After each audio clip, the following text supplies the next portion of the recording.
é de 6 bilhões de habitantes. Nessa população, as pessoas distinguem-se uma das outras em termos de idade, raça, sexo e caráter. Entretanto, de acordo com a perspectiva divina, existem somente dois tipos de pessoas: os que abraçam o túmulo da desesperança e os que superam a falta de esperança e vivem no aguardo da ressurreição e da vida. Originariamente, Deus não criou o homem como um ser sem esperança. Foi o homem que deu as costas para Deus e caiu no poço do desespero. O filósofo dinamarquês Kierkegaard definiu o homem que não tem esperança como aquele que sofre de uma enfermidade fatal. Por que o homem chegou a esse ponto? A desesperança chegou à humanidade por causa do pecado. Rejeitar Deus foi um pecado indelével para a humanidade.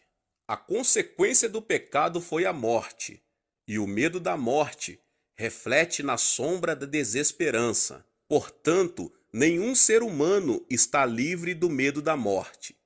A cada momento de sua vida, o homem paga o preço de viver à sombra da morte. É por causa da morte que o homem está destinado a viver em meio ao vazio e à falta de sentido que a desesperança provoca. A vida de desesperança produz o vazio e a falta de sentido. Muitas pessoas levam uma vida agitada e se esquecem do vazio espiritual e da falta de sentido que vivenciam. Tudo parece prazeroso, mesmo quando não se pensa no sentido da vida. Muitas vezes, as pessoas consolam-se argumentando: que sentido tem a vida? Não é nada mais do que um acontecimento repetitivo, que consiste em dormir e acordar, trabalhar e comer. Mesmo assim, caímos num poço de desesperança quando nossa vida passa por dificuldade, exatamente no momento em que pensávamos ser perfeitos e estar seguros. Ao sermos repelidos por alguém, ao perdermos uma pessoa amada ou diante de um fracasso no trabalho, nossa alma se desespera como se estivéssemos diante de uma tempestade. Então, nos damos conta de que todo o esforço e toda a seriedade investidos de nada nos servem. É nesse momento que o homem sente a vida não ter nenhum sentido. Eclesiastes 1, 2 e 3 diz: que grande inutilidade, diz o mestre, que grande inutilidade. Não faz sentido. O que o homem ganha com todo o seu trabalho em que tanto se esforça debaixo do sol? Só percebemos a verdade dessa declaração do sábio Salomão à medida que os anos passam. Há ocasiões em que nos sentimos frustrados e incapazes diante do rumo das coisas. Por mais forte que seja a nossa vontade, sempre há algo que não acontece como gostaríamos. E mais, sentimos-nos sob o peso de uma força cada vez mais opressora. Há coisas que nos escapam por mais que nos esforcemos dia e noite e comamos o pão do sacrifício para alcançá-las. É então que nos sentimos sem esperança e incapazes. Ishigava da Kovuko, conhecido poeta japonês, foi muito pobre durante toda a sua vida. Conta-se que, apesar de todo o seu esforço, ele não conseguiu superar a pobreza. Por isso, chegou a ponto de recorrer à quiromancia, a fim de que as linhas de suas mãos fossem lidas. Todo homem sente-se incapaz diante do futuro. Seu esforço parece um punhal de papel dobrado diante do imponente de opor-se àquilo que a pessoa vê diante dela. É como tratar de deter as ondas com o corpo e quebrar a rocha com as mãos. Muitas pessoas sem o poder para se opor à corrente do que está para acontecer, veem brotar em seu coração um forte sentido de desesperança. Recorrem, então, a curandeiros e parapsicólogos. Por quê? Pela incapacidade, pelo temor e pela ansiedade que sentem. Como não podem vencer os acontecimentos, recorrem aos que dizem ter a capacidade para mudar o rumo de seu futuro, ainda que seja somente por um pouco. Além disso, sem exceção, essas pessoas não têm esperança porque temem a morte. O homem sente-se vazio ao ver que muitos morrem por acidentes de aviões, trens e automóveis. A morte é algo de que o homem não pode fugir, tampouco pode se preparar para esse momento, porque chega de forma inesperada. Assim, o homem é vulnerável diante da morte e vive sem esperança. Quem nos pode curar dessa enfermidade? Como vimos, todo homem sofre de uma enfermidade letal, o caminho para a morte, e se desespera pelo fracasso e pela frustração na vida.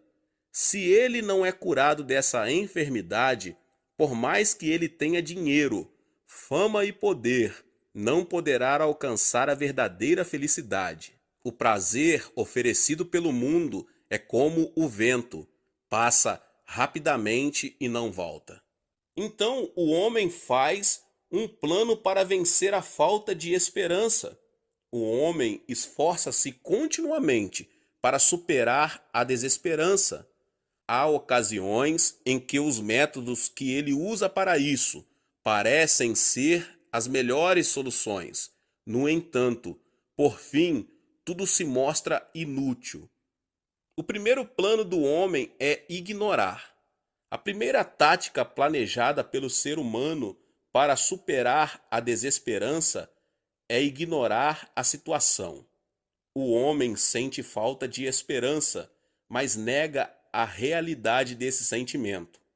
É como um avestruz que tenta escapar do caçador, esconde a cabeça num buraco e pensa estar invisível, mas termina sendo morto.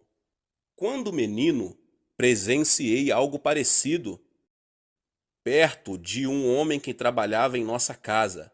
Vi um falcão que dava voltas ao redor de nós. O homem disse: "Esperem aqui um momento, vou capturar esse falcão."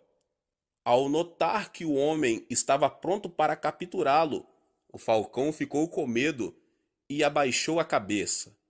Claro, seu reflexo de esconder a cabeça em meio aos arbustos dizia que ele não veria o homem, e o homem, por sua vez, também não o veria. Sua cabeça estava de fato escondida, mas sua cauda estava levantada. O homem pôde capturar o falcão sem grandes esforços. Pensar que algo não existe porque não pode ser visto é o consolo de alguém que não tem esperança. Não é nada mais do que viver segundo os instintos naturais.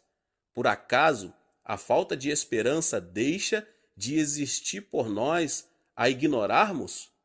A ignorância pode escondê-la por um pouco, mas nos devemos dar conta de que, por trás dela, uma desesperança ainda maior nos aguarda.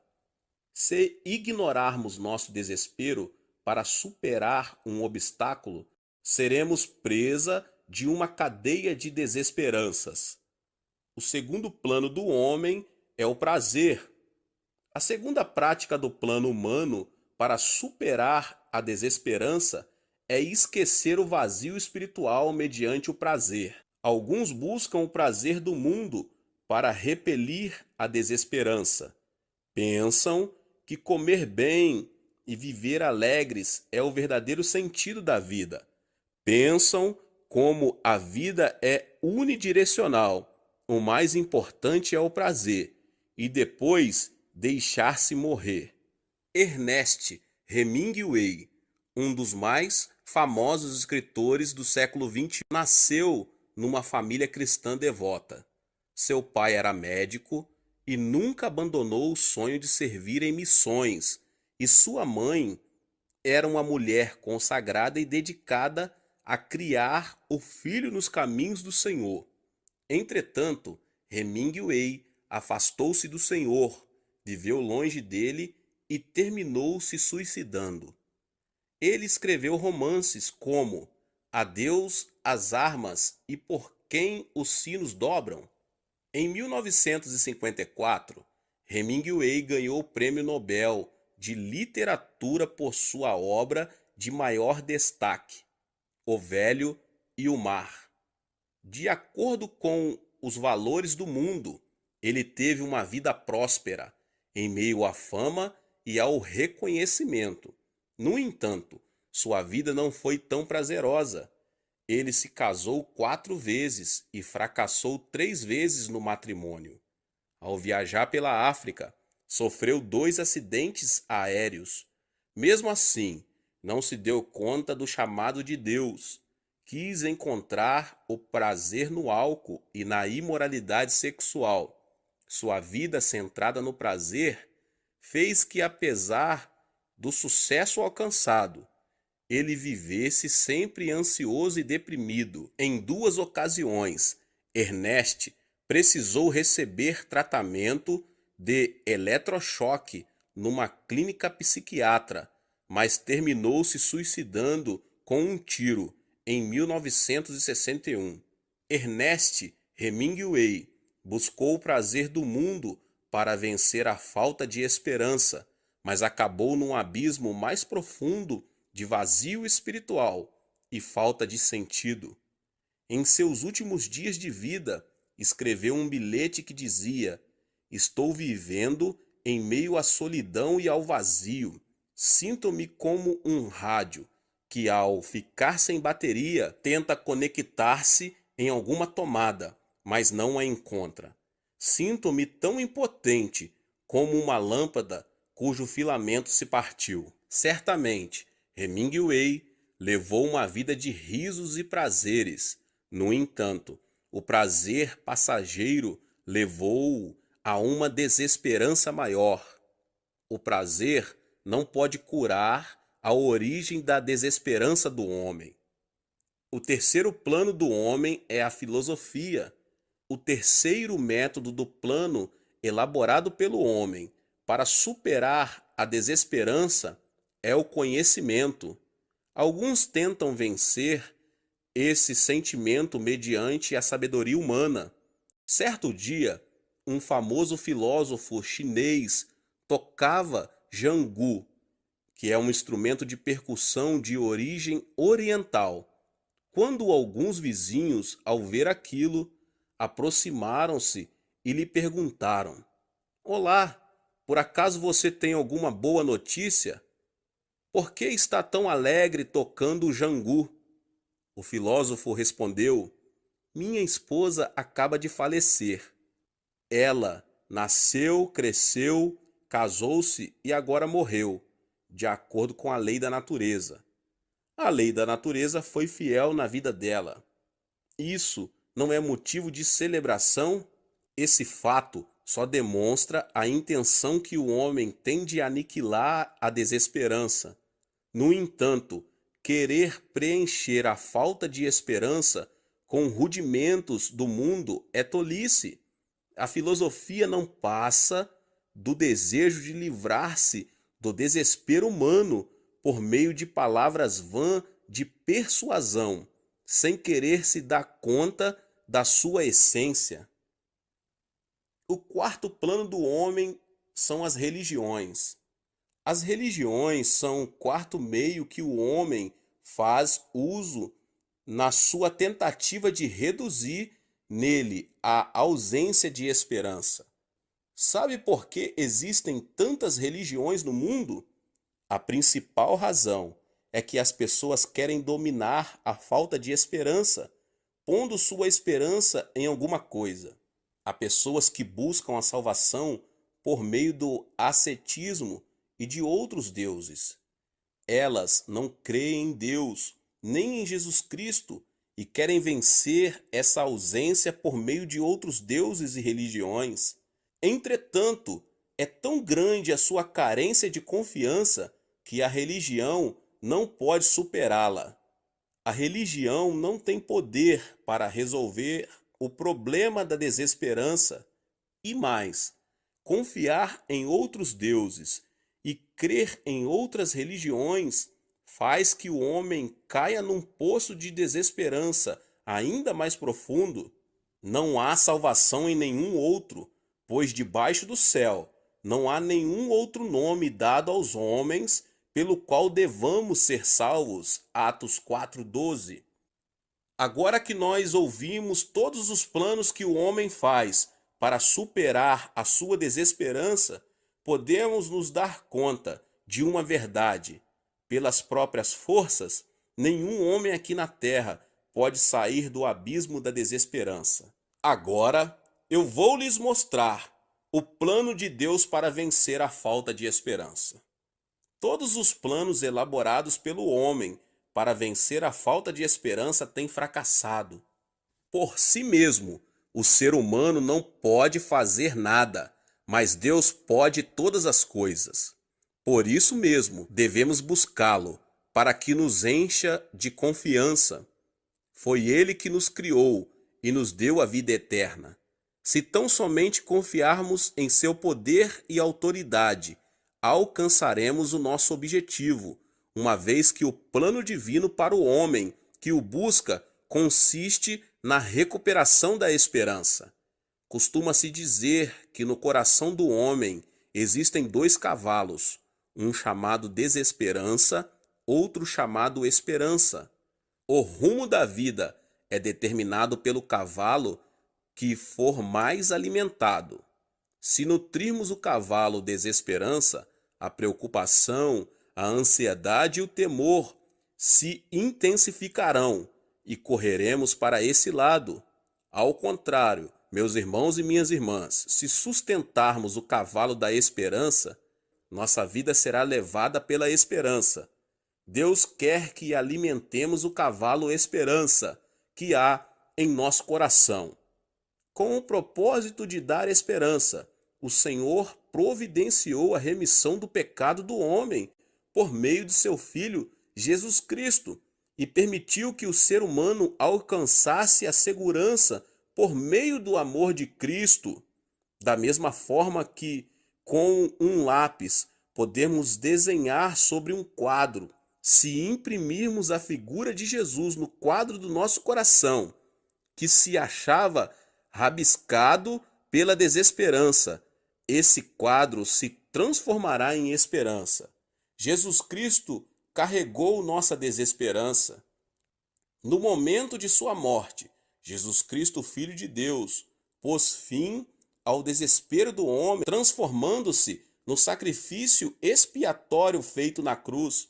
Ali, ele carregou nossos pecados e transgressões, fazendo nascer assim a nossa esperança. Quando Jesus orava no Getsêmani, Deus lhe mostrou o cálice que carregava toda a aflição do homem e lhe disse: beba deste cálice, tome o desespero humano e leve sobre seu corpo a morte do homem.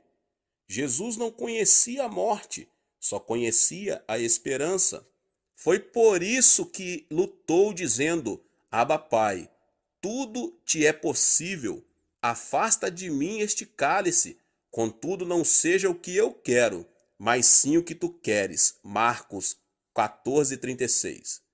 Apesar do pedido de seu filho, Deus, o Pai, lhe disse que bebesse do cálice. No Getsêmani, Jesus submeteu-se à vontade do Pai, bebendo o cálice do desespero e da morte. Ele se converteu em desesperança, pecado, maldição. Foi afligido pelos golpes, levou a cruz e subiu ao Monte Calvário. Foi pregado pelas mãos e pelos pés. Jesus Cristo foi crucificado para redimir a recusa, a extrema aflição e a morte da humanidade. Ele foi sepultado, depois de ter levado sobre si a ausência de esperança do homem, mas fez que ela desaparecesse, venceu a morte e o Hades e ressuscitou. Por isso, ele pôde dizer: Eu sou a ressurreição e a vida. Aquele que crê em mim, ainda que morra, viverá. E quem vive e crê em mim não morrerá eternamente. Quando alguém aceita Jesus Cristo, desaparece do seu coração o vale de sombra e morte, e ali passa a resplandecer a luz da vida e da ressurreição. A desesperança do homem foi superada quando, na cruz do Calvário, Jesus declarou: Está consumado. Não é preciso sofrer com a praga da morte e da ausência de esperança, pois a cura oferecida por Cristo Jesus faz nascer em nós a plena confiança. Bendito seja o Deus Pai de nosso Senhor Jesus Cristo. Conforme a sua grande misericórdia, ele nos regenerou para uma esperança viva por meio da ressurreição de Jesus Cristo dentre os mortos. 1 Pedro 1,3. A esperança tem o poder de ressuscitar mortos. Um soldado chegou a um hospital militar com poucas chances de sobrevivência, após ter sofrido um ferimento grave. Ao passar diante de sua cama, o médico disse impensadamente: Se não morrer até a madrugada de amanhã, este jovem ainda terá esperança de vida. O soldado, que estava a um passo da morte, conseguiu escutar a voz do médico. Então lutou para não morrer até a madrugada do dia seguinte. Com muita força de vontade, ele se opôs à morte até passar da meia-noite. De repente, começou a sentir um alento de vida. As palavras ditas por um médico, sem muita importância, semearam esperança no coração daquele soldado, e ele pôde superar o ferimento. Jesus Cristo é a nossa esperança. Podemos receber vida e vida em abundância se invocarmos o nome de Cristo quando sentimos que vamos enfrentar a morte. Em Deus, o cristão pode conceber e esperar por esperança e sonhos. Essa é a única forma de receber salvação. Encha-se de confiança em Deus, receba Cristo em seu coração e conceba o sonho de Cristo. Esse é o único caminho que nos guiará à verdadeira felicidade. É preciso que você sonhe pela fé. Se você decidiu depositar na cruz de Cristo a dificuldade que tem de caminhar por falta de esperança, é tempo de encher o coração com um sonho pela fé no seu Salvador. Deus semeia no homem um sonho e trabalha mediante esse sonho. É por isso que a Bíblia ensina que onde não há visão, o povo perece. Assim, afirma um conhecido ditado ocidental: uma nação que tem olhos de minhoca perece, mas uma nação que tem olhos de águia prospera. Quem estaciona diante da realidade e contenta-se em olhar as circunstâncias não pode criar um amanhã produtivo. A Bíblia revela que antes de entrar em ação, as grandes personagens cujas histórias estão em suas páginas conceberam grandes sonhos. Para alcançar o sonho, devemos ter convicção. O processo da realização do sonho traz consigo muitas provas e, para superá-las, necessita-se de uma forte fé com relação a Deus.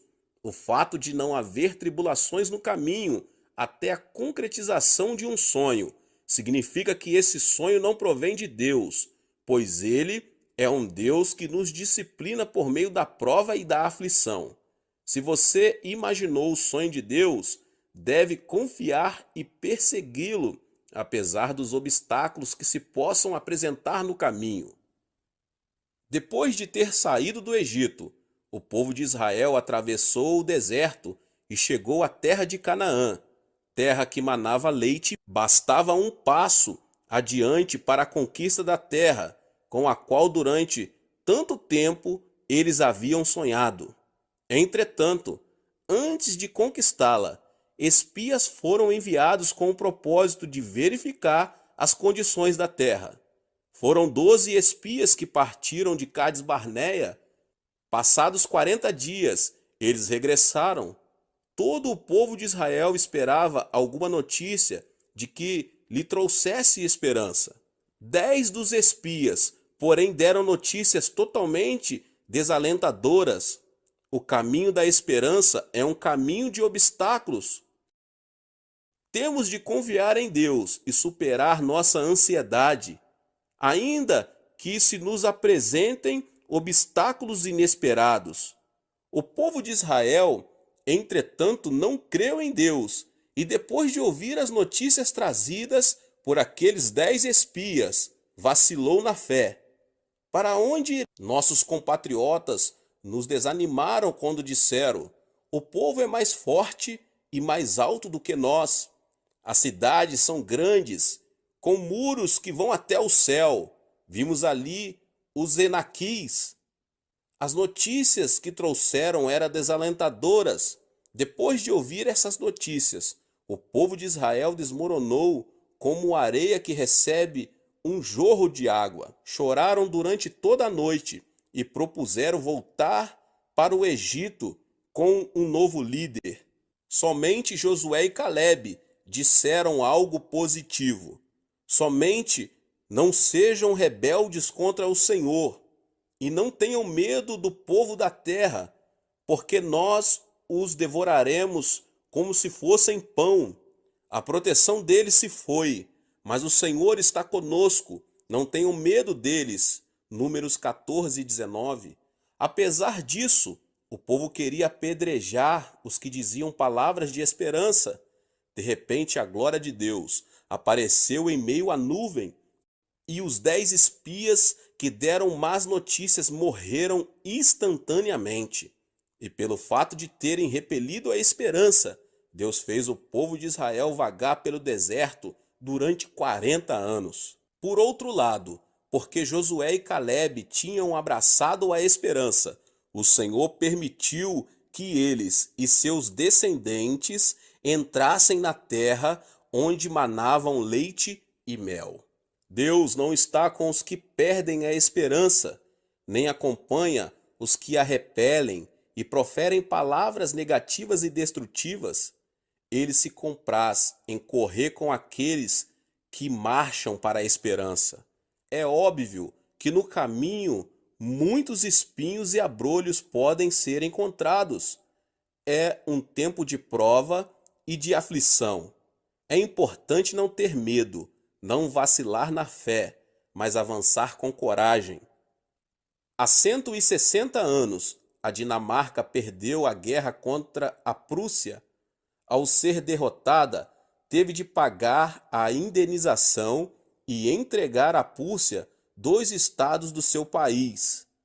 A Dinamarca ficou com a península de Jutland, onde a terra permanecia congelada durante a maior parte do ano. Era pantanosa e caía muita neve. Era uma região tão abandonada que nela não crescia nenhuma árvore. Por causa da guerra, os dinamarqueses haviam gastado muito dinheiro e estavam falidos. Os jovens passavam o dia embebedando-se nas ruas porque não conseguiam trabalho. E para sobreviver, as mulheres se prostituíam com estrangeiros. Estavam sem esperança, questionando se a Dinamarca poderia se reerguer. Dando-se por vencidas, as pessoas diziam: não é possível, é a morte, tudo vai mal. Entretanto, houve 2 pessoas que, em meio às circunstâncias, proferiram palavras de esperança. Um deles foi o pastor Grundtvig. Ele afirmou que a nação podia se levantar em meio à adversidade e passou a fundar escolas na zona rural. Ele criou também um movimento cujo lema era: amemos Deus, amemos o país, amemos a natureza. Ele trabalhou para mudar a mentalidade do povo por meio da palavra de Deus. Assim, procurou agir de tal maneira que as pessoas tiveram esperança e mudassem sua maneira de pensar. Outra pessoa que trabalhou para reerguer o país foi o capitão Dalgas. Ele iniciou um projeto que consistia em arar o terreno de Juntland e teve o sonho e a esperança de recuperar a terra perdida. Obviamente, todas as árvores que eram plantadas morriam em pouco tempo. Ele, porém, investigou a maneira de fazê-las crescer e, finalmente, ao melhorar uma espécie extraída dos Alpes, pôde desenvolver um tipo de árvore que crescesse em baixas temperaturas. Plantou essas árvores na orla marítima e, dessa maneira, usou-as como quebra-vento para os vales. As árvores passaram a servir de anteparo e a de impedir que o vento forte vindo do mar atravessasse o vale. Isso não permitia que a terra ficasse congelada e as pessoas começaram a semear. Dalgas fez também que se tirasse toda a água das terras pantanosas, convertendo-as em terra fértil para a semeadura. Graças ao esforço do seu povo, a Dinamarca converteu-se no país número 1 em agricultura. Como isso foi possível? As circunstâncias eram as piores. Eles haviam perdido a guerra, a economia do país estava arrasada e não havia terra fértil para ser semeada. O clima era frio e parecia que a primavera nunca ia chegar. No entanto, Grundtvig e Dalgas levantaram suas vozes. Não vamos abandonar a esperança, e procuraram transformar as circunstâncias. Em consequência disso, os dinamarqueses começaram a sonhar, e isso se converteu na força motriz que permitiu a Dinamarca ser o país que é hoje. Trata-se de um povo que, por meio de sonhos, superou as circunstâncias e conquistou uma grande vitória. Dessa forma, devemos ter a convicção de que nossos sonhos podem se tornar realidade e superar as adversidades. Deus não usa pessoas negativistas com mentalidade que tende a perder. Deus permite um sonho maior às pessoas que, apesar da pouca esperança que lhes resta, apegam-se a ela, não a abandonam e pensam ativa e positivamente. Deus abençoa e dá vitória ao indivíduo, grupo ou país que guarda a esperança. Saiba que correr para a esperança é o início de uma vida feliz. É preciso projetar uma esperança junto com Jesus. Há um romance intitulado A Letra Escarlate, cujo protagonista é uma mulher que, por causa do pecado, tem gravada em seu corpo a indelével letra A, significando adultério. Isso descreveria a humanidade que, por se rebelar contra Deus, carrega em seu coração uma desesperança irremovível. A sombra da desesperança que nos foi gravada na pele, mas ainda no coração, é algo tão profundo e grande que nada neste mundo consegue apagá-la. Para esquecer a falta de esperança por um instante, a única coisa que o homem tenta fazer é ignorá-la e recorrer à filosofia e às religiões. A desesperança não se desfaz pelo esforço humano. O apóstolo Paulo, que conhecia essa realidade, escreveu: Miserável homem que eu sou, quem me libertará do corpo sujeito a esta morte? Romanos 7:24. As Escrituras ensinam que aquilo que é impossível para o homem é possível para Deus. Deus operou nosso coração para desfazer o câncer da desesperança e projetou nele uma esperança eterna. Essa esperança é Jesus Cristo. Dessa forma, quando aceitamos Jesus Cristo e projetamos esperança em nosso coração, começamos a andar pelo caminho da felicidade.